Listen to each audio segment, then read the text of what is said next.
Hello student, कैसे हैं आप सब। पढ़ाई, उम्मीद है कि आपने हमारे पहले के वीडियोस देखे होंगे और पढ़ाई कर रहे होंगे प्रॉपरली। क्लास 10th ही बोर्ड का सिलेबस हम लेकर के चल रहे हैं, है ना। इस सीरीज में हम लोगों ने क्लास 10th फिजिक्स का लाइट चैप्टर स्टार्ट किया हुआ है। इसके पहले बच्चों 2 वीडियोस हमारे बन गए हैं। फर्स्ट वीडियो में हमने बात किया है लाइट रेज के ड्यूअल नेचर, रिफ्लेक्शन लाइट का phenomena, image formation, plane mirror का कंसेप्ट हमने देखा है। सेकेंड वीडियो जो हम लोगों ने देखा हुआ था इसके पहले, उसमें बात किया है स्फेरिकल मिरर के बारे में, उसकी कुछ टर्मिनोलॉजीज के बारे में और रूल्स कैसे इमेज वो बनाते हैं। तो इसमें जो हम लोगों ने टर्मिनोलॉजी पढ़ा है, जैसे centre of curvature, radius of curvature, focus, principal axis, ये सारी चीज़ें आप लोगों को अच्छे से प्रिपेयर कर लेना है, बोर्ड में पूछे भी जाते हैं, है ना। और एक बात ध्यान रखिएगा, दिमाग में कहीं कई बच्चों के आता है कि सर 1-2 वीडियो बना करके फिर कहीं ऐसा ना हो कि हम आपके भरोसे रहें और आगे चल के पूरा सिलेबस नहीं मिले। तो आप निश्चिंत रहिए, साइंस और मैथ कंप्लीट आपको यहाँ इस चैनल, यूट्यूब के चैनल पे आपको मिलेगा, है ना। तो फिजिक्स अभी स्टार्ट हुआ है, मैथ्स भी आपको जल्दी मिलने लगेगा और फिजिक्स का कंप्लीट सिलेबस हम आपको देंगे, राइट। चलिए फिलहाल अब आगे बढ़ते हैं। लाइट चैप्टर में जो हम लोगों ने स्फेरिकल मिरर जैसे इसके पहले पढ़ा हुआ था रूल्स, है ना। तो अब इमेज फॉर्मेशन हम देखेंगे। Image formation by concave mirror, समझिएगा। सबसे पहले बच्चों हम लोग ले रहे हैं कॉनकेव मिरर का, इसके बाद कॉन्वेक्स मिरर का भी देखेंगे कि कैसे इमेज फॉर्म होता है। तो चलिए एक पहले कॉनकेव मिरर बना लेते हैं और इसमें देखिए कि कितने पोजीशन, बिल्कुल याद रख हो जाएगा ये आपको, है ना। कि एक ये वाला डायग्राम अगर आपने अच्छे से दिमाग में बैठा लिया तो रे डायग्राम बनाना बहुत ही आसान हो जाएगा, फिर भूलेगा नहीं आपको, ठीक। तो चलिए देखिए, ये हमने ले लिया कॉनकेव मिरर, यहाँ पर इसका हो गया पोल, इधर फोकस और सेंटर ऑफ कर्वेचर। इतने पॉइंट आपको दिमाग में रखने हैं, पोल, फिर इसके बाद फोकस, इसके बाद सेंटर ऑफ कर्वेचर। तो ध्यान रखना, इस वाले मिरर में, कॉनकेव मिरर में टोटल आपको बच्चों 6 पोजीशन याद रखने हैं। मतलब 6 पोजीशन पर हम ऑब्जेक्ट को रखते हैं तो उनके अलग अलग इमेज हमको बनते हैं। तो वो पोजीशंस पहले आप याद रखिए। सबसे पहला पोजीशन होता है कि जब हम ऑब्जेक्ट को इन्फिनिटी पर रखेंगे तो उसका इमेज हमको कैसे मिलेगा या कैसे बनेगा, है ना, वो देखेंगे। दूसरा, इन्फिनिटी के बाद और सेंटर ऑफ कर्वेचर के पहले। इन्फिनिटी के बाद हम बोल ही नहीं सकते ना, क्योंकि हम सारे डिस्टेंस को कहाँ से देखते हैं, पोल से देखेंगे। तो ऑब्जेक्ट अब हम धीरे धीरे 2nd, 3rd, 4th, 5th और 6th जो पोजीशंस हमारे हैं उनमें हम ऑब्जेक्ट को क्या करेंगे बच्चों, पास में लेकर के आएंगे, ठीक।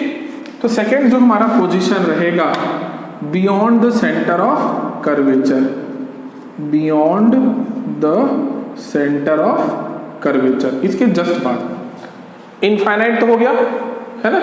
इनफाइनाइट जो सबसे लॉन्गेस्ट डिस्टेंस, जो हमको आखिरी पॉइंट दिखाई देता है, वो इनफाइनाइट होता है। वहां पर हम ऑब्जेक्ट को रखेंगे तो इमेज कैसा बनेगा वो देखेंगे। उसके बाद इनफाइनाइट से पास में लेकर के आएंगे टुवर्ड्स द मिरर, और सेंटर ऑफ कर्वेचर के बाद बियॉन्ड इसके कहीं पर भी हम ऑब्जेक्ट को रखें, वो 2nd पोजीशन। 3rd पोजीशन हमारा रहेगा eight centre of curvature, means जब हम ऑब्जेक्ट को सेंटर ऑफ कर्वेचर पर रखेंगे तो इमेज कैसा बनेगा।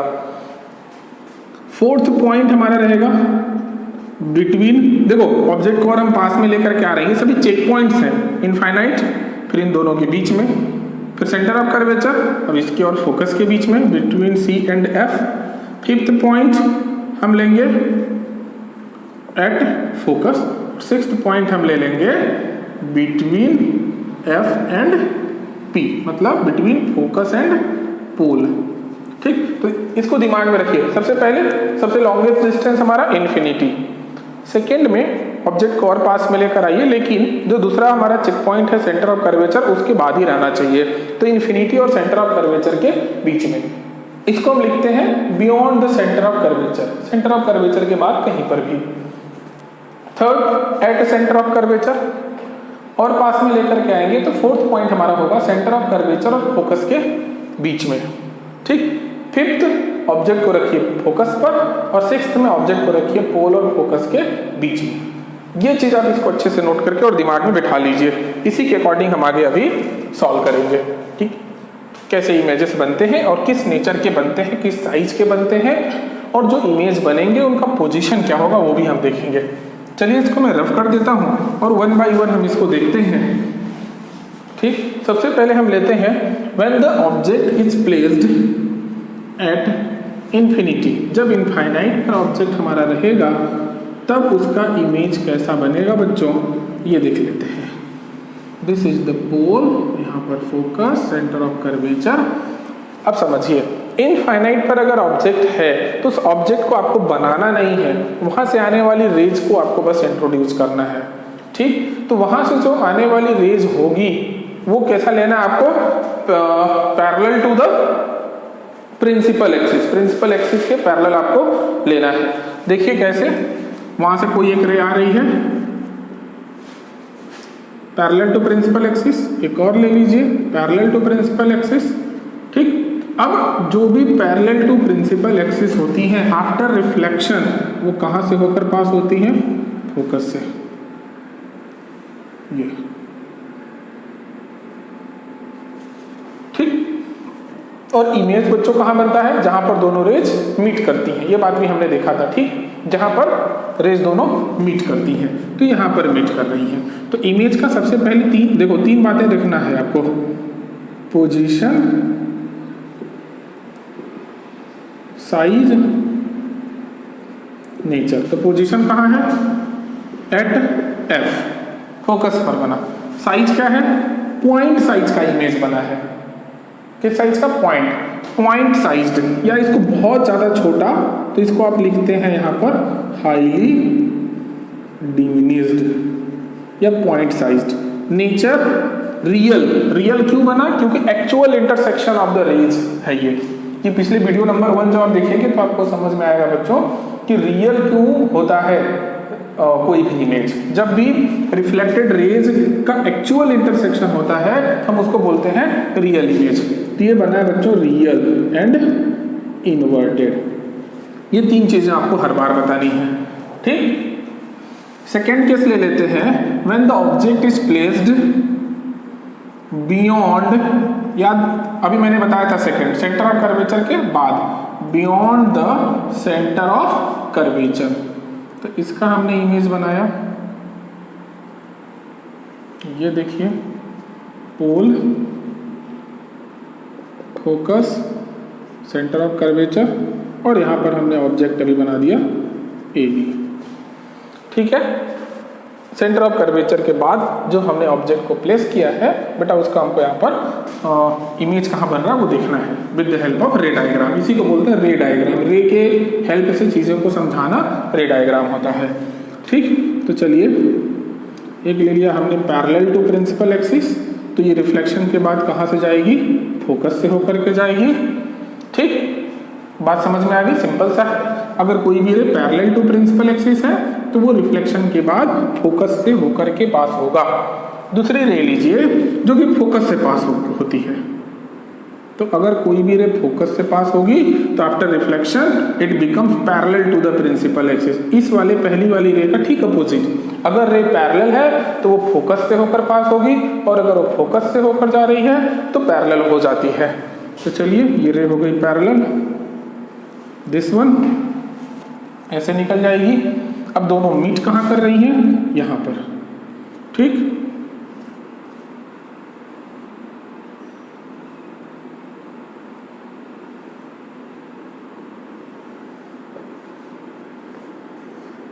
ये बना। अब ध्यान से देखिए, ये जो पॉइंट मीट किया है ना, यहां पर इमेज बना, लेकिन ये किसका इमेज है, बी का। तो ए कहां पर आएगा, ए यहीं पर आएगा, है ना। इसमें देखिए बी और ए दोनों एक ही पॉइंट पर आए थे, इसलिए इमेज जो बना था हाईली डिमिनिश्ड या पॉइंट साइज्ड बना था। ठीक है, तो ये बी डैश और यहां पर रहेगा ए डैश। ठीक, देखो बच्चों यहां पर हर बार हम ये रिलेट करते चलेंगे। जब इनफाइनाइट पर था तो फोकस पर बना। जब ऑब्जेक्ट पास में आया तो इसका इमेज थोड़ा दूर हो गया, फोकस के बाद बना, मतलब फोकस के बाद और सेंटर ऑफ कर्वेचर के पहले। तो इमेज का पोजीशन क्या है यहाँ पर, तो पोजीशन आप लिखेंगे between focus and centre of curvature.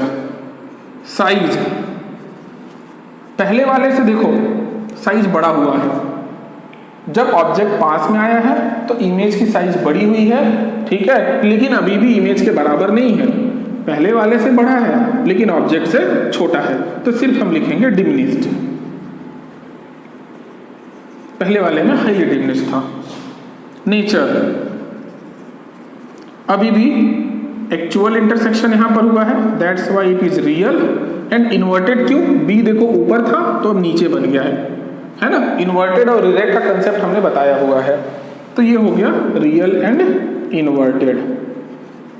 ठीक, तो ये दो पोजीशन आपने देखा, इन दोनों में आपने रिलेट करके एक बात बहुत इंपॉर्टेंट ध्यान दिया है कि ऑब्जेक्ट जैसे पास में आया है तो इमेज थोड़ा दूर गया है और उसका साइज भी बड़ा हुआ है, ये इन दो डायग्राम में। तो चलो ये देखते हैं कि थर्ड वाला केस में भी क्या यही जो ट्रेंड है यही काम आएगा, देखते हैं।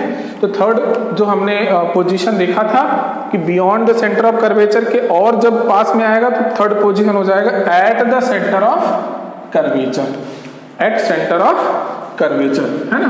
तो सेंटर ऑफ कर्वेचर पर देखते हैं किस तरीके से इमेज बनता है बच्चों। ये आ गया,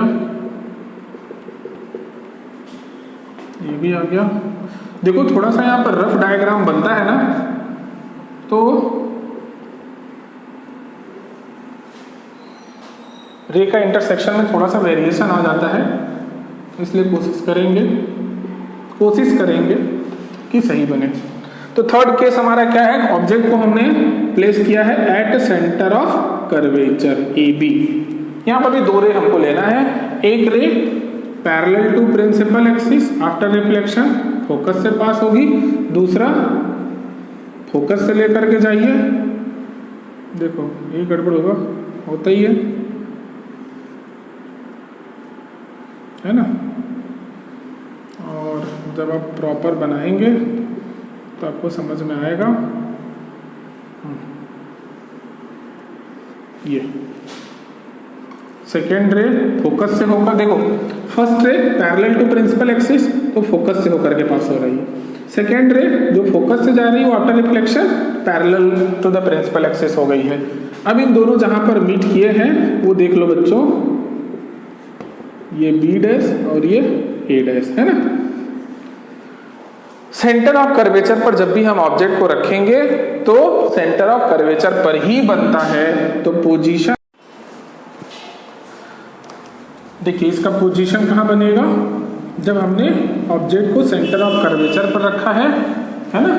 तो दो रेस तो लेनी ही है, ये बात हम हर एक रे डायग्राम में देख रहे हैं। इमेज बनाने के लिए एक पैरेलल लिया तो रिफ्लेक्ट होकर के फोकस से होकर जाएगा, पास से होकर के जाएगा, ठीक है। The ray which is parallel to the principal axis reflection के बाद फोकस से होकर जाएगा। सेकेंड, इसके अपोजिट एक रे लीजिए जो फोकस से होकर के जा रहा है तो रिफ्लेक्शन के बाद ये पैरेलल हो जाएगा। बेटा दोनों मीट कहाँ कर रहे हैं, इस बी डैश जो पॉइंट हमने दिखाया है, जो इमेज हम बनाए, ठीक, तो सेंटर ऑफ कर्वेचर पर बना। पोजीशन इमेज का सेंटर ऑफ कर्वेचर। साइज देखिए, जितना बड़ा ऑब्जेक्ट रहता है सेम साइज का इमेज बनता है। नेचर इसका कैसा रहेगा, इमेज का रियल इंटरसेक्शन हुआ है, देखिए दोनों ही ये जो रिफ्लेक्टेड रे हैं उनका रियल इंटरसेक्शन हुआ है और उल्टा बना है, बी यहाँ ऊपर है या नीचे है इसलिए इन्वर्टेड। रियल एक्चुअल इंटरसेक्शन है इसलिए रियल इमेज, तो नेचर रियल एंड इन्वर्टेड, ठीक। अब देखिए थर्ड और इसमें सेकेंड इमेज और इसमें देखिए सेकेंड के कंपैरेटिवली ऑब्जेक्ट को हम टुवर्ड्स द मिरर लेकर के आए हैं तो इमेज अवे द मिरर गया है और साइज भी उसका बड़ा हुआ है पहले वाले के ट्रेंड की तरह। फोर्थ पोजीशन हमारा कहाँ रहेगा ऑब्जेक्ट का, बिटवीन सी एंड एफ, सी और एफ के बीच में ऑब्जेक्ट को हमने रखा ए और बी। सिमिलरली यहाँ भी हम दो रे लेंगे, first one which is parallel to the principal axis reflect होकर के ये फोकस से होकर के जाएगा। सेकेंड रे लीजिए जो फोकस से होकर के आएगा और आफ्टर रिफ्लेक्शन ये कहाँ से होकर के जाएगा भाई, parallel to the principal axis. चलिए ड्रॉ, क्योंकि पहले से ड्रॉ हुआ था, मैं इसको वापस आपके सामने ड्रॉ करके दिखाता हूँ। ये पोल, फोकस, सेंटर ऑफ कर्वेचर, यहाँ पर हमने एक ऑब्जेक्ट को लिया बिटवीन सी एंड एफ, रे which is parallel after reflection, ये फोकस से होकर के जाएगा। नंबर 2, जो फोकस से होकर के जाएगा वो आफ्टर रिफ्लेक्शन बेटा पैरेलल हो जाएगा, यहाँ पर आकर के मीट किया, ये देखिए। तो जो हमारा ऑब्जेक्ट ए बी था, बी पॉइंट के जो हमने रे लिए वो यहाँ पर जाके मीट किए बी डैश, और ये हमारा हो जाएगा ए डैश। तो अब देखिए जरा ध्यान से, ये जो image A dash B dash बना है उसका पोजीशन सेंटर ऑफ कर्वेचर के बियॉन्ड, तो इसका पोजीशन है beyond centre of curvature, size object से बड़ा, इसको हम लिखेंगे यहां पर मैग्नीफाइड, नेचर वापस से रियल इंटरसेक्शन हुआ है, एक्चुअल इंटरसेक्शन हुआ है, तो रियल और उल्टा इमेज बना है इसलिए इन्वर्टेड। यहां भी देखिए भाई, हर बार आप देखते जाइए सभी 4 पोजीशन में जब भी ऑब्जेक्ट पास में आया है तो इमेज दूर गया है और साइज उसकी धीरे धीरे बड़ी होती गई है। ठीक, ये 4 पोजीशन। 5th ऑब्जेक्ट और पास में आएगा, किस पोजीशन पर जाएगा? फोकस पर, तो एट एफ। चलिए फोकस वाले का हम देखते हैं। फोकस पर जब ऑब्जेक्ट को रखेंगे तो इमेज कहां बनेगा?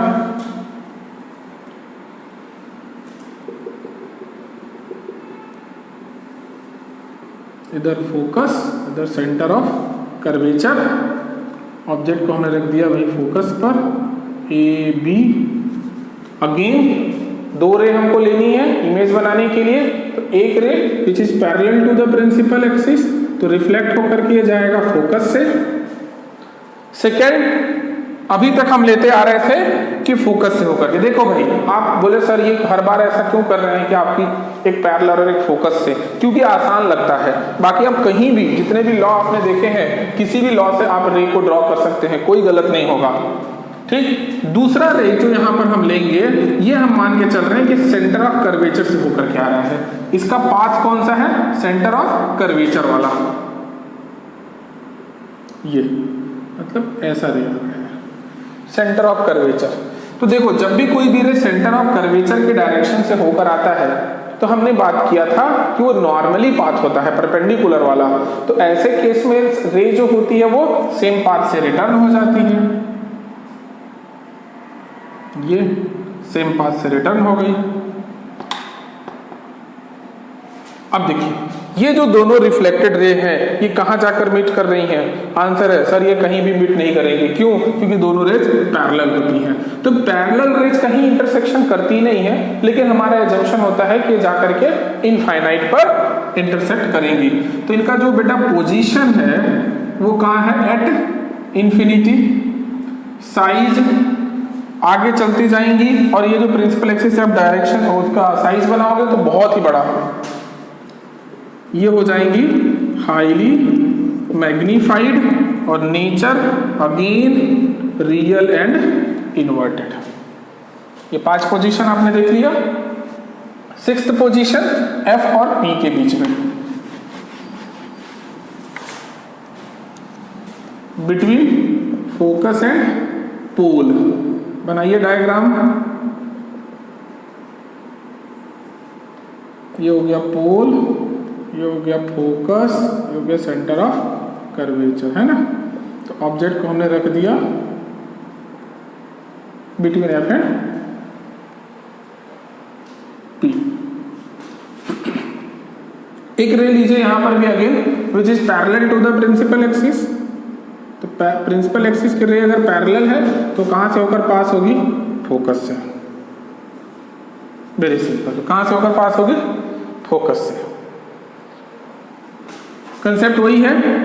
एक इंसिडेंट रे हमने लिया जो कि parallel to the principal axis था, आफ्टर रिफ्लेक्शन वो फोकस से होकर के पास हुआ। सेकेंड रे लीजिए again, which is appears to come from focus in the direction of center of curvature। ये